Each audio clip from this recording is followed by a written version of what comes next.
Once Syracuse reaches the dais, their locker room will be open from 2:50 to 3:20.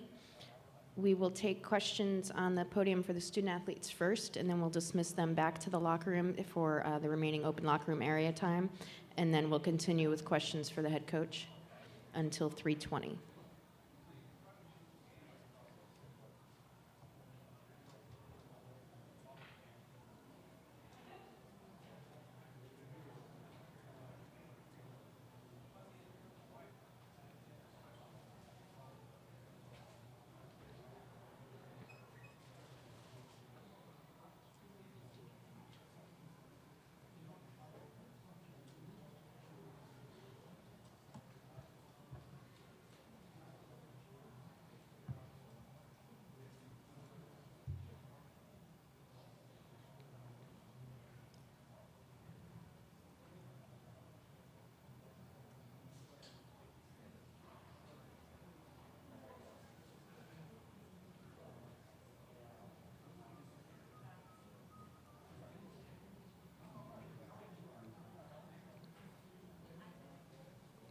We will have 2 microphones in the room, so please raise your hand and wait for the microphone, and please state your name and affiliation when asking questions. We are running ASAP quotes as well, so please try and address your questions to a specific student athlete so we're sure that we can get those quotes properly attributed.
Because as soon as they leave, they're opening the locker room anyways.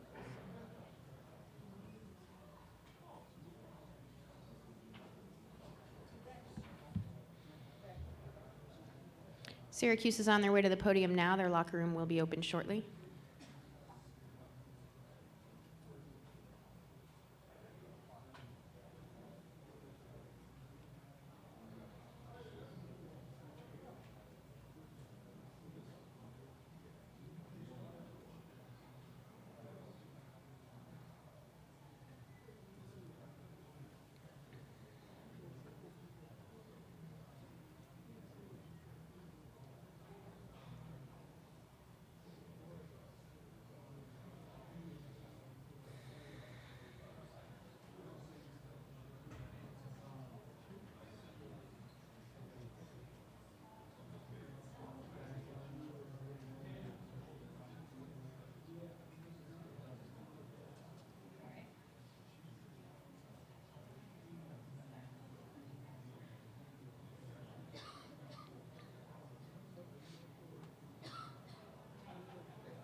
Joining us now on the dais from Syracuse, head coach Quentin Hillsman, student athletes Brianna Butler, Brittany Sykes, and Alexis Peterson. We'll open with a statement from the head coach, and then we'll take questions for the student athletes. Obviously, we're very glad to be here and to still have our season intact and still playing. It's been a good year for us, obviously, and our kids have played really hard, and we've been favored with some good fortune with our health and being healthy going into this time of year. I think that's very important when you get to this point of the season to have your full roster, and we have that. So we feel good about where we are. We're healthy and we're playing well, and it's just one of those things where you just want to get to this time of the year and have a competency and have an urgency and have a toughness, and we have all three of those. So I think that all three of those things give you a chance to win basketball games. So we're looking forward to a tough challenge, and we know that Washington's a very good team. I think you can get into looking at how many bodies they have available, but everyone that is healthy on their team is a very good player and contribute to their success. And Coach Nave is a very knowledgeable coach. He does a very good job getting them to play hard, and they play aggressive, and they play in their scheme. So it's going to be a tough game, and we are expecting that, and we wouldn't think anything different being in the Final Four. So we're looking forward to playing the game. Thanks, Coach. We'll take questions for the student athletes first, right down here in the front, please. Creighton Rabs from Hero Sports. I'll direct these questions to Brianna. Of course, Brianna, you're from Philadelphia. Grew up in or King of Prussia. Grew up in the shadow of Villanova. Your freshman year, you guys were in the Big East, and then by sophomore year, you transitioned into the ACC. Coach early in the week talked about the differences between the two conferences. From a player's perspective, what was the biggest adjustment for you going from the old Big East into the ACC of today? The major difference for me, was getting used to playing the different teams. You have a lot of great teams from the Big East, but when you go into the ACC, you're playing a whole bunch of different teams that you've never had experience playing against in another great conference. Any other questions for the student athletes? We'll follow up right here. As a follow-up, if I may, Brianna, going up against one of the top scorers in the country in Kelsey Plum, talk about the challenges you guys will be facing going up against a player of her caliber. Kelsey Plum, is a great player. She has proven herself day in and day out, and in the conference or in the NCAA tournament, she's been doing a phenomenal job carrying her team. But we just have to do what we do, and just contain her, and try to do the best that we can to stop her. Question right there. Connor Grossman, Daily Orange. Brittany, I don't know how much of Chantel Ozahor's play you've seen, but she's one of the more versatile players left in the tournament. What are some of the challenges going up against a player who can collect so many rebounds and also stand back and shoot the three? Well, she's a really great player, and from watching film on her and just knowing her from the AAU circuit, she's a really great passer, and she sees the floor well for a post player. And to have that in a post player, that's really deadly when you have players on Washington who can knock down open shots. A question right here in the front. Hi, Alexis. Lindsey Kramer from the Syracuse Post-Standard newspaper. Talked a second ago about Kelsey Plum in the first game. Just looking at the stats, she had 8 turnovers. I'm assuming you got to her, you did some good things against her. Obviously, you can't count on that 2 games in a row, but did you get a sense playing against her? Was there something about that game or the way you attacked her, or maybe she was just off that, you say, okay, well, we rattled her once, maybe we can rattle her again? We took a lot away from that game. We just tried to come out and, really put pressure on her and, not give her anything easy. And, she's a great player, so we just have to come out and, stick to our game plan and keep pressure on her and keep a high hand on every shot and, pressure her full court for 40 minutes. Anything else for the student athletes? Take another question here. Brianna, following up on the question about Chantel Ozahor, her three-point shot, she doesn't jump. As someone who has shot a fair amount of threes this year, What do you kind of think when you watch a player like her shoot, and have you ever seen something like that before? I haven't really seen anyone shoot like that particularly, but that's quite a unique shot, and it takes a lot of talent to not have to jump to shoot the ball, and I give her credit for being able to shoot a shot like that.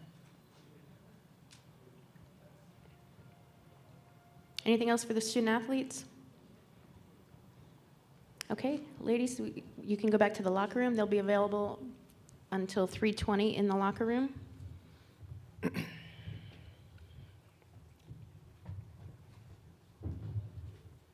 Thank you. Nice job. We'll take questions for Coach right down here in the front. Hello again, Lindsey Kramer from the Post-Standard. In a conference call earlier this week, the Washington coach, Coach Neighbors, referenced a relationship he started building with you, and I assume it was after the first game or after the game this year. You started texting, you have a lot in common, you keep in touch. Could you give us how did that evolve, and did that actually just start after that game, or did you know him before? What do you have in common? Yeah, well, obviously when you're on a circuit and you run into these coaches, I'm recruiting, we had some common friends that we've been in the same restaurant and things like that. And Coach Neighbors sent out this incredible newsletter all the time. You start reading his materials and things like that. But once we got into the same tournament in Vegas, we really had a chance to really meet.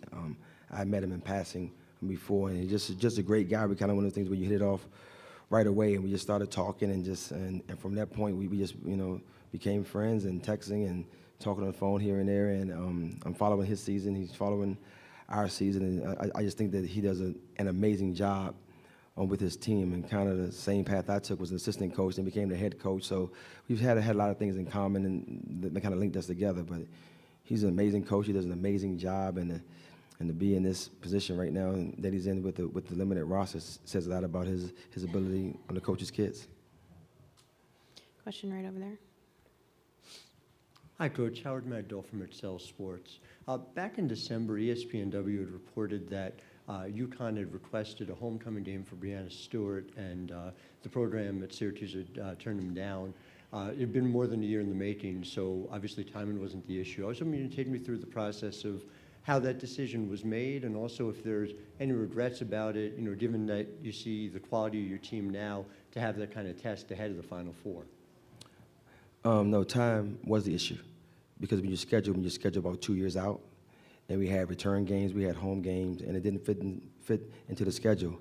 I think that what a lot of people need to understand is that Brianna's a great kid, has an unbelievable family. We're still in touch. I still talk to her. I still text with her dad.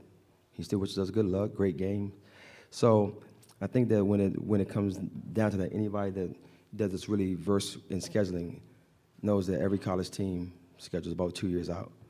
So as Coach said in the previous press conference, it didn't fit in the schedule. Question right there. Matt Calkins with the Seattle Times. Coach, how much does this Washington team resemble, or the one you've seen the last 3 games beating Maryland, Kentucky, all those guys? How much do they resemble the team you guys beat earlier in the year? I think they resemble themselves from them, but we just got off to an unbelievable start in that game. And the game kind of leveled off, and they started playing well, and they exploited some things that we did in our pressure defense on the back end. So I got to give them a lot of credit. Coach Davis made a great adjustment. We just made some plays down the stretch to kind of hold on and win that game. They're just a very talented basketball team. I think that when you have players that can score from all spots on the floor, you have a really, really dangerous team, and that's what they have. Question right here in the front. Marvin Chambers, Houston Sun, and Women's Whoop Hurl. Coach, watching Washington on film, what are some of the things you implemented in your game plan, that first 3 things that you had to take care of business against them? Pressure.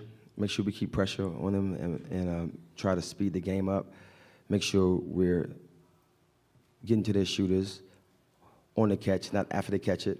And just react to ball, even fingertips, because they're a very good passing team, and their pass fake you make you jump and step back and shoot the 3. So we just really concentrating on those 3 things, and we feel like we can take care of those 3 things, we'll have a good chance.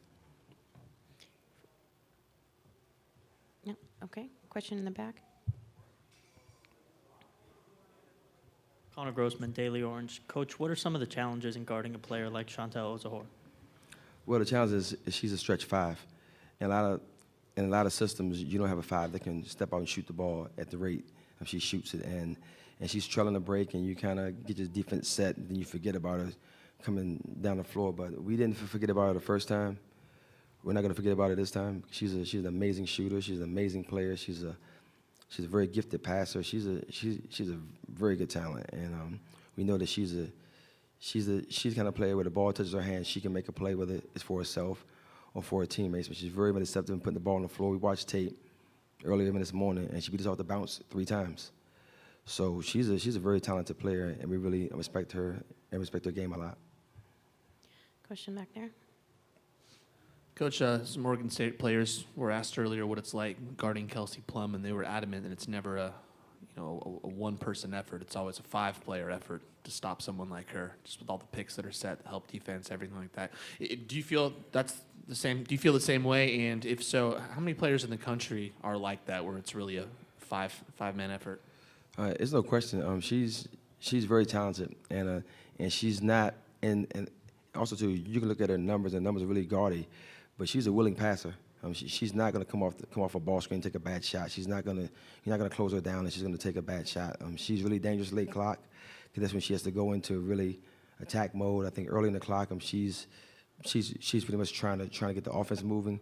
But anytime she gets a look and gets an opportunity, she's a very good basketball player, and it takes team defense, and you have to scheme it to where you're playing her in a team scheme, but also understanding that she has shooters on the backside of our zones. So it's a challenge, and it's going to be challenging. But hopefully we can continue to do the things that we've done up until this point and stay in our scheme, and we should be okay. Question right down here. Mike Merritt from Associated Press. Coach, 2 things real quick. First, you were talking about the texting. Has that been going on since you knew that you were going to play Washington, or is that sort of off limits? Second thing, how is your team different from when you played the first time in November? We actually text, I think a day before we got here. So yeah, we texted as soon as the brackets came out, and I think that at the end of the day, you want to win the game, but you still have to maintain some kind of normalcy in your life, and Nabe's a good guy, and really I respect what he does, and that's one of those things where I'm not that guy. We're not playing against each other, so we got to put a game plan together and let our kids go and play. I think that we're kind of much of the same. I really believe that. We tried to get our system in early, and we got it in fairly early in this year, and we've been playing the same way since the beginning of the season. I think that what has happened as you go through the season, I think that any coach can tell you when you're healthy. But this time of year, you're obviously going to be a better team just because of your health and your depth. But I think that we're much of the same. But obviously, going on that streak in the conference was really big for us. I think we're playing with a lot of confidence right now.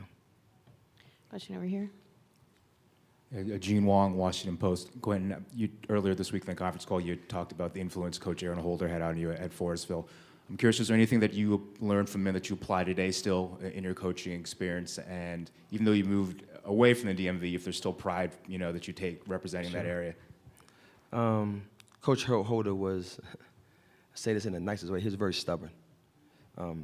He taught me discipline, because you were going to do it his way or you wasn't going to do it. And I think that's the biggest thing that I've taken from him. You got to be stubborn, and you have to really demand a certain level from your players, and he's been that, and he still is that. And it's so funny. He came down to see us play in the tournament, and he was coaching me then. So he's my coach, and I can tell you he's done a lot for me.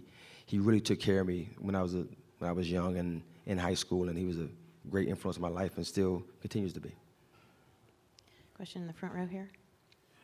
Good afternoon, Coach. Creighton Rab, Syracuse Sports. One of the things, looking through the stats, Washington's a team that tends to go about at least 6 or 7 deep, and you guys, you've had 8 or 9 players regularly about 10 to 12 minutes a game. How big do you believe that depth will help Syracuse in Sunday's game? Well, for us, it's more about being able to apply our pressure. We can make some shots and get into our pressure. I think that could affect the game some, but if we're not able to speed the game up and play fast is not going to have any effect on the game at all. So it really comes down to how we execute our game plan, and if we're making shots, we're able to get into our pressure. I think it could have some effects. If we're not able to do that, it really doesn't matter. So that's why we're really concentrating on finding ways to get into our pressure early, to push our pressure up, to kind of make the game fast. Question over here. Lindsey Kramer again from the Syracuse Post-Standard. Your team this year is, I believe, 12-6 against opponents that are either ranked or receiving votes. In other words, you've played some of your best basketball against your best competition. That's a sign of a good team. That's what you want your team to do. But if you had to pick out one or two characteristics that allows your team to rise to such challenges consistently, why do you think that is? It's toughness and effort. It really is, because when you're playing against good teams, this time of year, we pretty much know what you're going to run. They know what we're going to run. So once you guard the action, you got to guard the player, and that's about effort.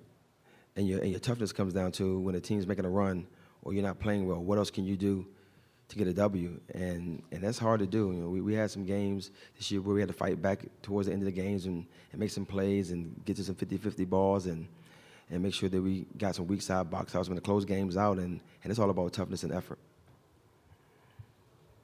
Any more questions for Coach Hillsman? Okay, thank you. Thank you. Thanks, Coach.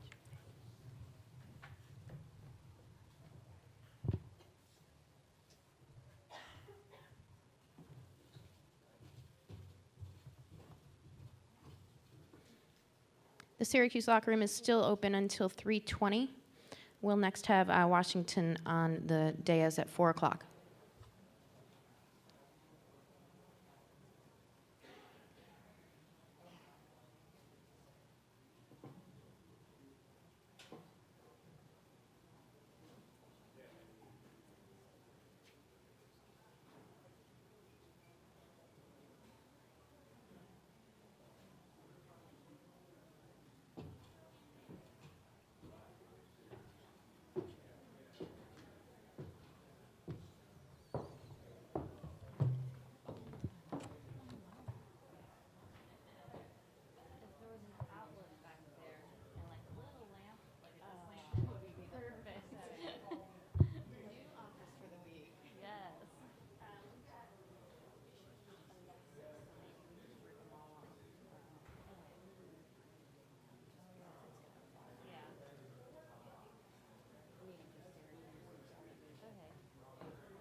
there's an AP thing after that, but Anna Marie was like, oh, we don't have to be here for that.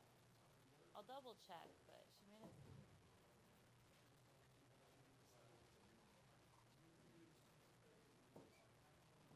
On parking? Tonight? Is the thing at the hotel? Oh, well then you can park over here again, right? Yeah.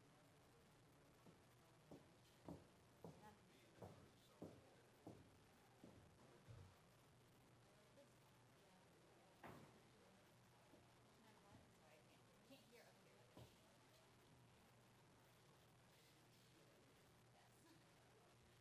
Yes.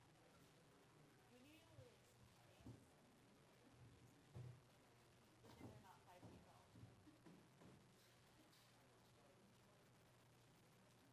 I'll come down there. Like bunker. Bunker? Sounds like there's no windows in your office. It's not. Behind this wall.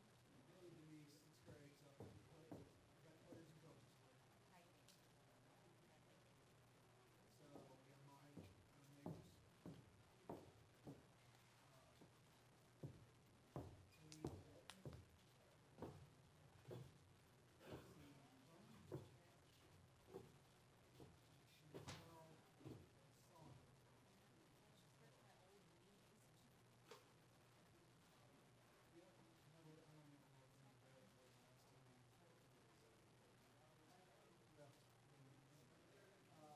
Katie, so you'll stay on. It looks like we got about 20 minutes before they come up, and then oh, it may be you may be right. Maybe what time? I could be wrong. Don't. What time? Oh yeah, we got like so we got almost 50 minutes. Let's just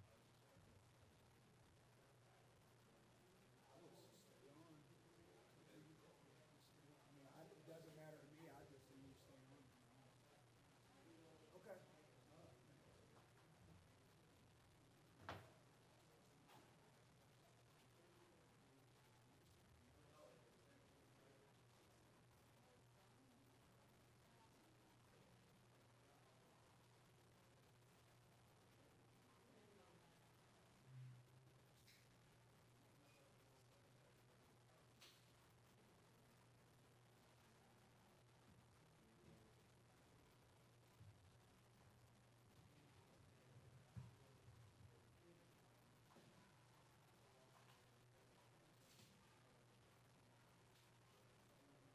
Hey, Randy. Hey, Randy. Randy. How's the white up here? Are you all picking it up? The white tops?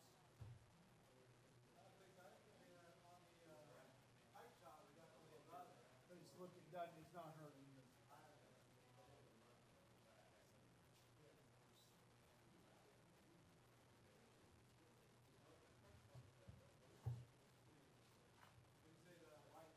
Well, the title top, I was worried, because some of the rounds are black, which is probably better for your camera.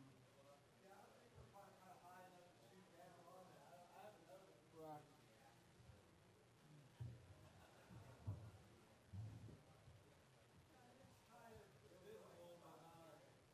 It's not a glare.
yeah, I saw that. I saw that altercation. I'll bring the name cards down next time.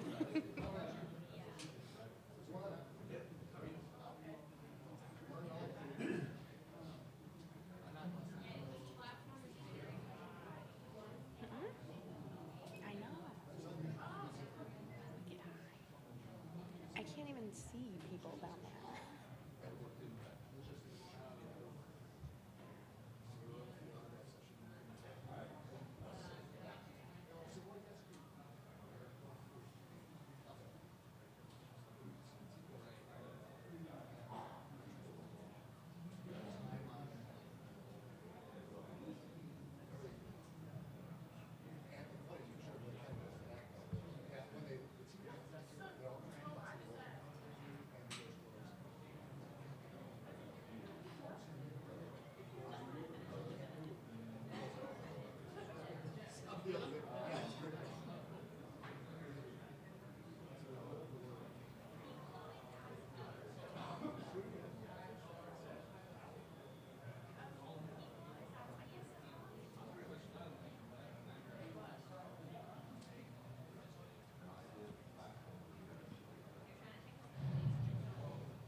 Once Washington gets to the podium, their locker room will be open from 4 to 4:30.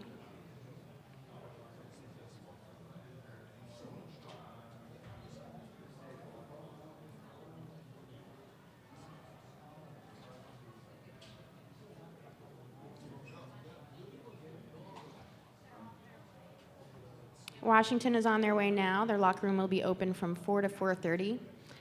In the format today, we will take a statement from Coach Neighbors, and then we will begin with questions for the student athletes. We'll dismiss the student athletes back to the open locker room period, and then we'll continue with head coach on the podium.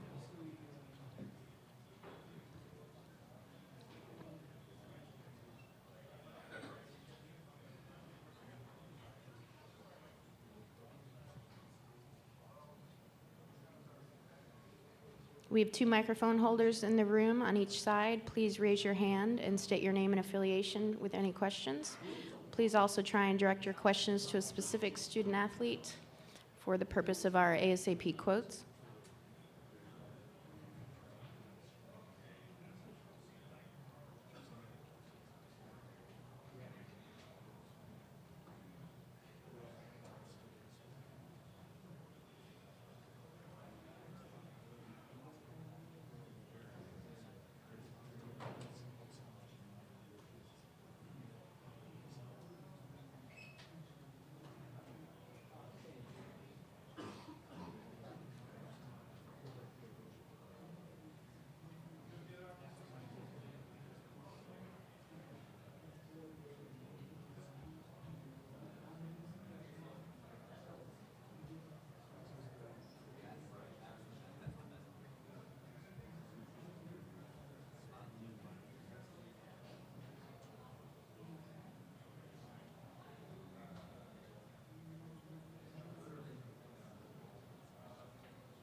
Joining us on the dais from Washington, we have head coach Mike Neighbors, student athletes Talia Walton, Kelsey Plum, and Chantel Osahor. We'll begin with an opening statement from Coach Neighbors, and then we'll take questions for the student athletes first. Got a really fun team to coach. We've had an absolute wonderful time. We are experiencing everything that the Final Four and the city of Indianapolis has to offer. We're looking forward to games, but we are still soaking all of this in, and we couldn't be more happy to be representing our university and the state of Washington. Questions for the student athletes? We'll start right here in the front.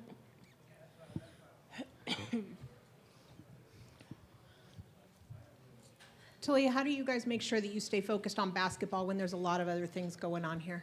I think it's important, first of all, to make sure that we enjoy it, as coaches had just said. But once it comes time to focus on basketball, we've been really good at making sure we lock in when the time permits. So, after we just finished that practice, that was probably like the last bit of not fun, but enjoying it as much as we have been. And I'd say right now is the time that we start focusing on Syracuse. Question right here in the front.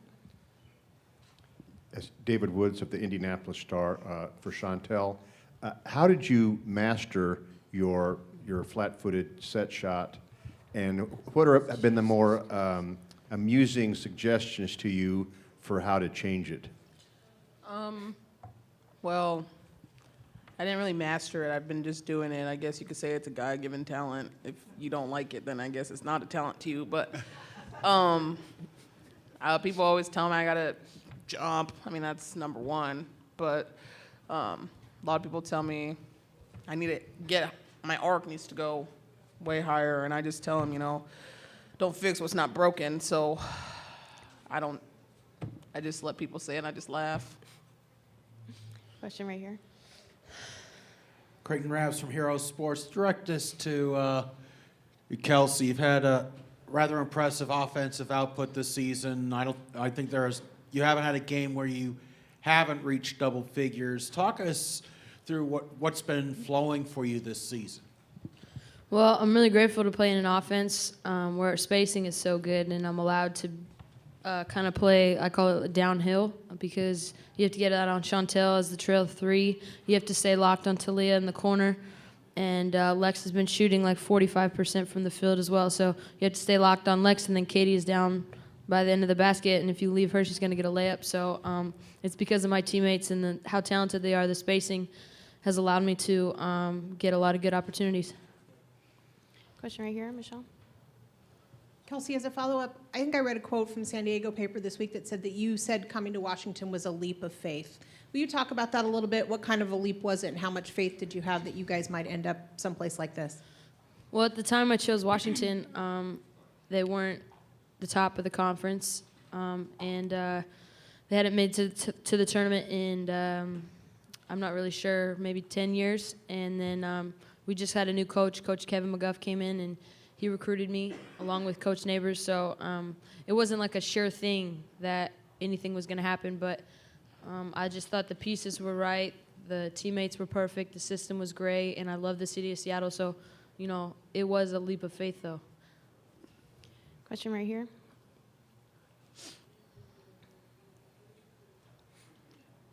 Paul Schwelson, the Daily Orange. For Kelsey, how have you seen Alexis actually step up, the past few games, and how big of a boost has she given the team? Alexis has been absolutely tremendous in our success. She and Tia, her and Tia are at the top of that zone, and they cause a lot of havoc. Lex just hustles. She gets those 50-50 balls. She gets big rebounds. And then in addition, she's just knocked down shots. It's been amazing, her growth throughout the season and her ability to be able to step into a role that she didn't start out being, and she's done it absolutely brilliantly. So credit to Lex for being able to kind of come into her own, and she's a big part of why we're here. Right here. Hi, Kelsey. Howard McDowell from Excel Sports. You've been a scorer throughout your collegiate career, but your steals rate has gone up each of the years you've been playing. I'm just curious, what do you think is responsible for sort of your defensive evolution, how you go to balance that between that and obviously carrying a heavy workload on the offensive end? Well, As the process has gone on, I've tried to pay a lot more attention to my defense. Over the past, maybe my freshman, sophomore year, I didn't put a lot of effort into it necessarily because I was so focused on other things when really I started to grow and realize, defense is what matters and that's how you're going to win games. And so I just think watching a lot of film with my guards coach, Coach Castro, just being in the right position helps. And then, just as you grow older, you see a little bit better things, have better vision, and then just making plays on the defensive end. And I guess that's all I can say about that. Question in the back there. Tim Lewis with Como. This can go to all three of you, and I don't want to take away from you being serious, but I know there was a lot of anticipation coming here to the Final Four and the experience you were going to have. Maybe all of you can just touch on how this experience has been for all of you so far. Do you want to take that first, Talia? Sure. Thanks. It's been awesome. Obviously, being able to end my collegiate career coming to the Final Four is probably the best way I could go out with my teammates and the coaching staff and the people that I'm surrounded with to do this with is makes it even more special. So it's been a lot of fun. I've done a lot of things here that I've done for the first time, and this is going to be an experience that I remember for the rest of my life. Kelsey? To add on to that what she said, and I'm excited about all the free stuff we get. We just got a GoPro in the locker room like 5 minutes ago, and some shoes, and some socks. Everybody needed socks, so that was good. But I think that's something that I'll definitely take away from this. Chantel? That's it. That's good. Question right there. Connor Grossman, Daily Orange. Chantel, as a player who's very versatile and capable of many different things on the court, shooting behind the arc, rebounding, is there a particular facet of your game that you pride yourself in, or a particular facet of your game you enjoy more so than others? I think for a long time it's always been my passing, but I think it's equally now my passing and my rebounding. I've gotten really good at rebounding. I just kind of have a knack for the ball, but I love to pass the ball. Question right next to him. For Kelsey, obviously you played Syracuse earlier in the year, but outside of that, have you seen any defenses that are similar to Syracuse? And I guess how difficult is it going against a defense like that? Well, Syracuse is a very good defensive team. They're very athletic. They cause a lot of havoc in the full court and the half court. Their zone is tough. It's kind of a run and gun jump zone, and they're always trying to turn the ball over. Similar to that, I would kind of say we've played teams in the Pac-12 that have similar athleticism, UCLA and Arizona State, that really try to, turn you over and put a lot of pressure on you. So I think that conference has really prepared us for this game, and we're excited about it. Question right there. Lindsay Schnell, Sports Illustrated. Chantal, to go off, what you said about you love to pass the ball. You have an incredibly high basketball IQ that's very clear when people watch you. Does that come from being, is that a God-given thing, or did you study the game a lot when you were little? Do you have a favorite passer? It's kind of both. I think the game kind of comes to me really easy, but I do study the game. I watch a ton of basketball, whether it's film on other teams or whether it's just watching basketball games. Whenever basketball game's on, I'm probably watching it if I'm not in school or if we're not in practice. I wouldn't really say I have a favorite passer.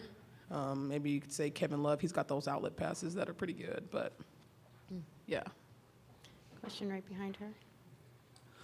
Matt Calkins, Seattle Times. Chantel, we talked a couple weeks or last week about Rebecca Lobo, tweeting you, and since then I think I've seen a story on Deadspin. I've seen Chris Webber shout out to you on Twitter. He didn't. I think I did. Yeah. What's the coolest compliment or? You forgot sport. Cool. Yeah. Sports Science did a thing on it too. Yeah, I think that's probably the coolest. Today, our media guy Ricky, he came to me and said they have a Sports Science thing on me, so I watched it. You guys should go look at it. It's pretty awesome. Question right here. We have time for two more. Maybe Talia can speak to this as a senior. The word improbable has been used for you all as a rival in the Final Four, and certainly only 12 brackets predicted you guys to be here. Is there anything in particular you can say pushed you over, especially in the Kentucky and the Stanford games, that pushed you over or brought you together? How did you guys get here? Well, first of all, I think we need to find those 12 people that have those brackets Hey. and like come up with something, because that's rare. Is that 2% or 0.2? 0.2. Yeah. Well, thank you to them. But our togetherness and our oneness has been phenomenal. I've been here 5 years, and so that's technically, I guess, 5 different teams, 5 different groups, and I've never been on a team with the chemistry that's as tight as it is here, and that bond and that vibe that we have with one another. And so, obviously, like you said, 12 out of how many brackets in the country put in about this for this women's tournament, and so we had all odds against, like you said, improbable. Nobody probably believed that we'd be here, and we didn't really worry about that at all whatsoever. We didn't care about the outside influences. Our coaches, our trainers, our managers, and us, our team, we believed, and that's why we're here. One final question for the student athletes here. Thanks. Kelsey, as someone who was part of the game last summer, the Pan Am Games, USA, Canada, I'm just wondering what perspective that gave you on what, if anything, to be done to stop Brianna Stewart, Mariah Jefferson, number one, and number two, whether the fact that Ruth and Jamie, both being Canadian, if that gives them, you think, an edge going into tomorrow night's matchup. That's an interesting question. Well, I think, first off, the Pan Am Games really helped me for my experience going into this year, being a better leader and a better basketball player. And then in addition to that, Stewie and Mo are phenomenal players, and they've been here before, so that experience is something that is very valuable in a setting like this. But I think they're going up against a team in Ruth and Jamie and Sid that they're very different. You don't really know how good they are until you step on the court and realize, for me personally, when I drive in and go against Ruth, she's a big girl. You can't really get in the paint. So I think it's going to be an interesting matchup to watch them and see how UConn kind of counters that, because that really can change the game. But I feel like if anyone can do it, Oregon State can. I believe in the Pac-12. I believe in Oregon State. Thank you, ladies. You can go back to the locker room now. They will be available until 4:30 in the locker room. And we'll start taking questions for Coach Neighbors. We'll start right here with Lindsay. Coach, you've said Chantel thinks like a coach and she has that kind of mindset. I'm just curious, what does that kind of mean to you? Is that just about having a greater sense of just more than yourself on the court and knowing all the moving parts? Yeah, I can rely on her to be out there on the front line doing it and experiencing it, and then being able to communicate it to me in a way that most kids can't. She can make suggestions. She doesn't just have she's got a plan behind it. She's not just saying it because she wants that to happen. She'll say, get it to T, and then it's not just because T hadn't touched it, it's because she's got a mismatch. So having a player like that, especially around the basket, is tremendous. She's also our biggest communicator in transition defense, and she can really, really organize and gather our team on the floor when I can't be out there in those huddles that they have when I'm not in them. Question right there. Mike, Kelsey has always been a superior one-on-one player, especially taking people off the dribble. She's really improved this year as a distributor, not just compared to last season, but throughout this season. How have you developed that in her when you're busy, coaching, doing games, other stuff? She talks about the amount of film that she and Coach Castro watch. It's really amazing how many times you see him in the film room, and she's bringing in ideas, something that she saw off her iPad, seeing the angles and knowing that they're there, and then having that trust to deliver the ball. Early in her career, I was on her a lot to shoot it, and I thought we needed that, and we did need that to continue to build her where she's at. Now that teams double team her or they flood on her drives, there's 3 or 4 options, and now we do kick it because we've got those pieces that are confident. And I think as a result, that's obviously completed her game. She could have done that as a freshman and a sophomore. I just didn't let her. And if she passed it, I got mad at her. And that's on me, but I felt like we had to do that at that point in time to get her in that aggressive mode to drive it in there, because that does collapse the defense. And as a result, Talia's had her 2 best years, her junior and senior year. And obviously the shots that the other kids get are a result of her a lot of times. The front row here. Pat Eatonrob from the Associated Press. Mike, you're known as a movie buff. So what film would best describe your team, and what film would or have you shown your team that you think would inspire them? I don't show them anything because I want them to kind of experience life on their own, but it's an easy one. There's a great movie called The Little Giants with Rick Moranis and Ed O'Neill. And, it's just you have to that one-time speech that they give in the locker room before they go out against his brother's team. It's got John Madden in it. It's a great one if y'all hadn't watched it. But it's a really underrated, inspirational movie. That'd be most like our team. They ask me for tips all the time, movie tips. They'll text me or email me. And I also have them at my house. They'll borrow them. But I don't make anybody watch anything. Question over there. Hey, Coach. Lakin Littman with USA Today Sports. Yep. The other day on the teleconference, you noted that you think that UConn's success, you've been able to use a little bit of their success as part of your formula to get here. Mm-hmm. And I wondered if you could kind of elaborate on that, maybe specifically say what part you used to get here. Talking about their dominance, we were asked the question on that, do we think it's good or bad for the game? And I'm 100% behind the fact that it's great for our game. We should be celebrating it and not wasting any ink or airtime debating that it's bad for our game. What they are doing is incredibly hard. And what we use it for is how hard they work. I've been fortunate enough to be able to watch them practice a couple times, and it is absolutely incredible how much he gets out of that team and his staff get out of that team on a daily basis. Their attention to detail, their singular focus on what's important now, and we brought that back to our team. Our win motto is what's important now, and it's been a huge part of what we do, trying to win the next thing. And I think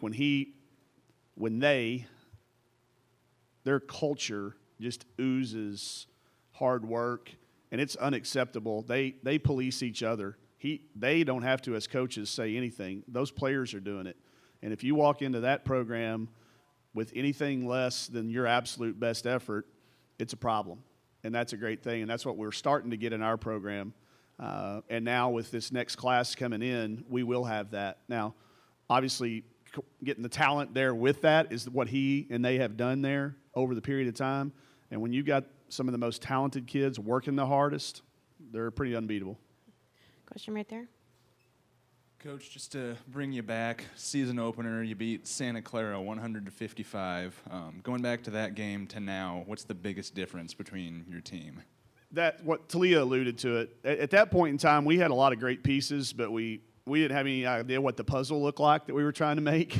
I really liked our pieces. We could move some things around, but, man, at that point in time, it didn't look much like a puzzle. Now, we played great that night. I mean, you look back at it, we were ready to play because we'd had a good offseason. But at that point in time, we had no clue what this puzzle, was going to look like. And now I think we're just a couple of pieces away from being able to finish that thing. So, question from Richard.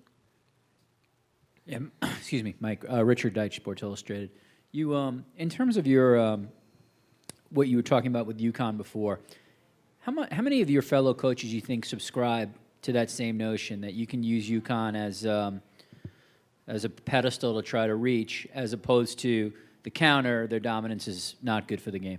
I hope not. I hope a lot of them do, because that gives us a chance. I hope there are people that are picking at it, because if they're focused on that, I don't think they're focused on the right things, and I don't think their programs will continue to be successful if they're trying to bring somebody else down. My papa neighbors growing up always told me that if you got a candle and you light somebody else's, it doesn't make yours less bright. So I think any coach out there that's not using what they're doing, they're missing out on a huge opportunity, and it's going to hurt their program down the line at some point in time. So I hope there's a lot of them out there doing it, but I suspect there's not very many people that would disagree that what they're doing is great. Question in the front here. Creighton Raps from Hero Sports. Coach, you were going into tomorrow night's game with Syracuse. You're facing a defense that Notre Dame head coach Muffet McGraw calls one of the best that she's seen, and you have a three-point threat in Brianna Butler. What are some of the challenges on both sides of the ball preparing for Syracuse, even though you have faced them earlier this year? Hard time is simulating it. We can't simulate that without our guys' practice team here. So for the last 4 days, I've had a group of kids that can't simulate their speed and their athleticism and them knowing what they're going to do. You would have to break down an exorbitant amount of film and spend a lot of time to try to predict and simulate what they do. So the challenge is adjusting in the game. And about the time you adjust, so does Q. He is a really good in-game coach. He does not get the credit in our game for his ability to manage a game, and I think he's one of the best at it. He's got some great assistants that sit over there beside him that understand the X's and O's, and he will adjust every time you make an adjustment and figure something out. He's got a counterpunch, and that's why they beat us down there at their place. He out-coached me. Question over here on the right. Perfect segue. Speaking of Q, I was interested in your response on the conference call this week about your relationship with him. I wouldn't have seen that coming. I was just curious, did you know him at all before, or is it strictly since the first game? And No. Besides the fact that you both coaches of very good teams, what do you find bonds you have in common? He was an assistant at Alabama back in the day when I was a young up-and-coming coach, and we were in similar gyms. I coached at Arkansas and Tulsa, and I was in the Midwest, so we were recruiting in some of the same areas.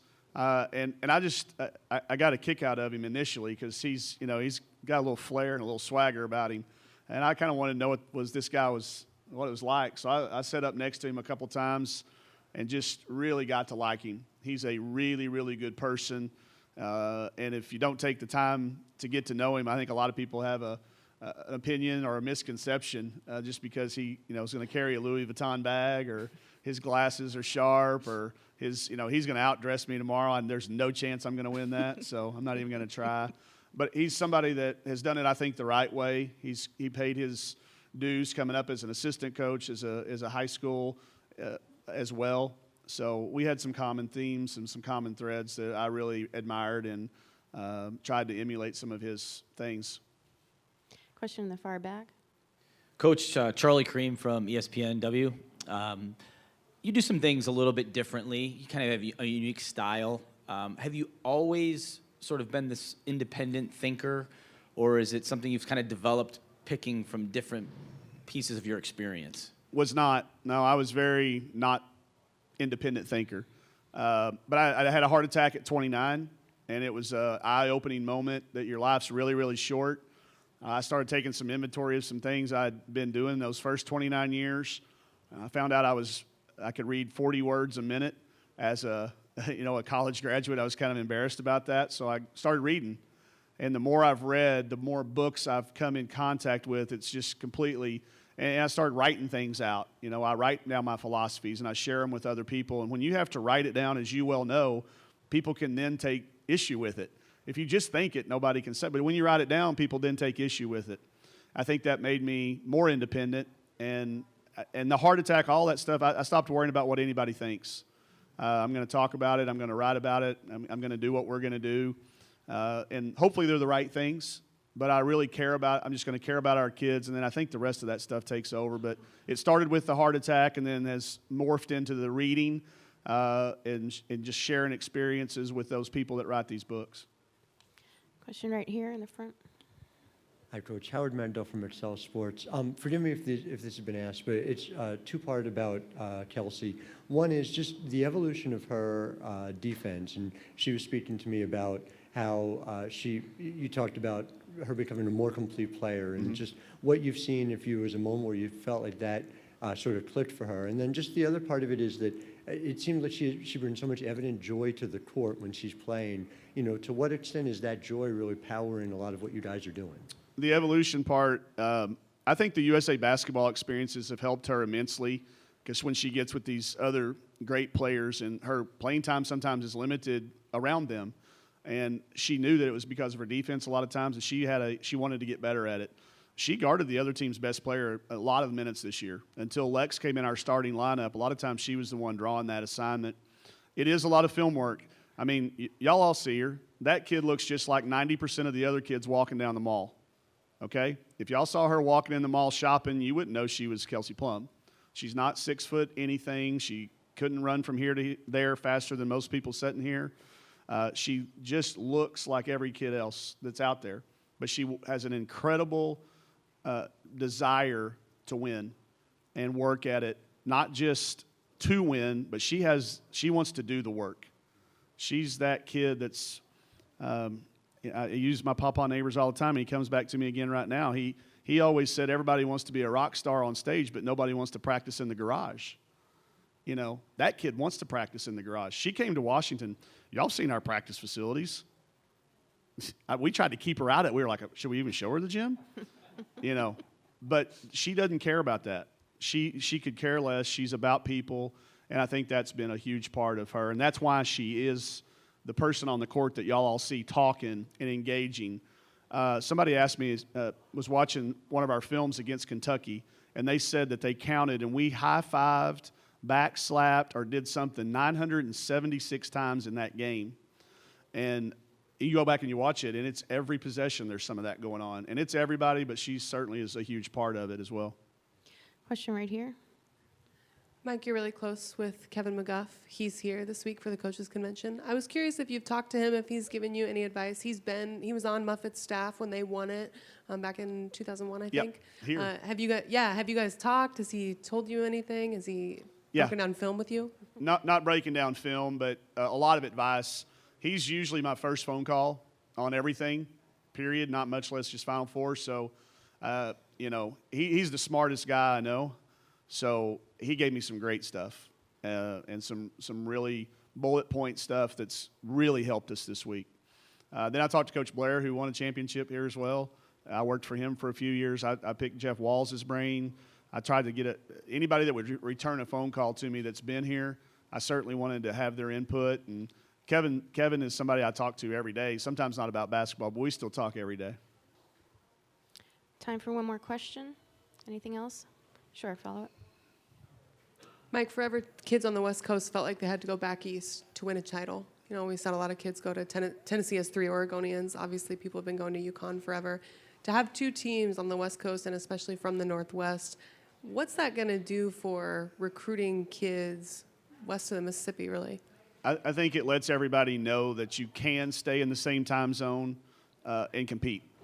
We've talked about it, but we've never been able to prove it. In the past, we've been selling vision, and we've been selling some what-if things, and quite frankly, it's hard to blame them. I get it. I mean, it's the number of people that have come up to me talking about Chantel Osahar this last week. That kid's been doing that for 3 years. Everybody on the West Coast knows it. It's not a shock, but I get it. It's hard to stay up and late. My family lives in this time zone. It's hard to talk to them. I get it. But now all of those kids out there are going to get a chance to see us and know that they can play in the same time zone, a direct flight home, an up and back, a drive.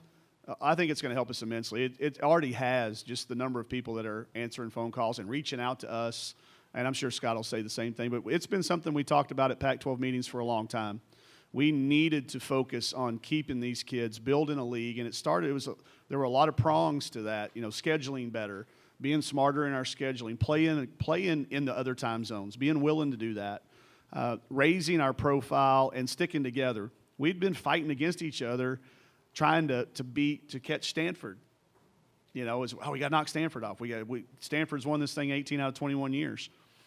And when we started all kind of coming together and looking out for each other, Coach Vandiver sent a player to Cal, that she didn't have room for. And we get that a lot. Hey, this kid doesn't fit us. Maybe they do y'all.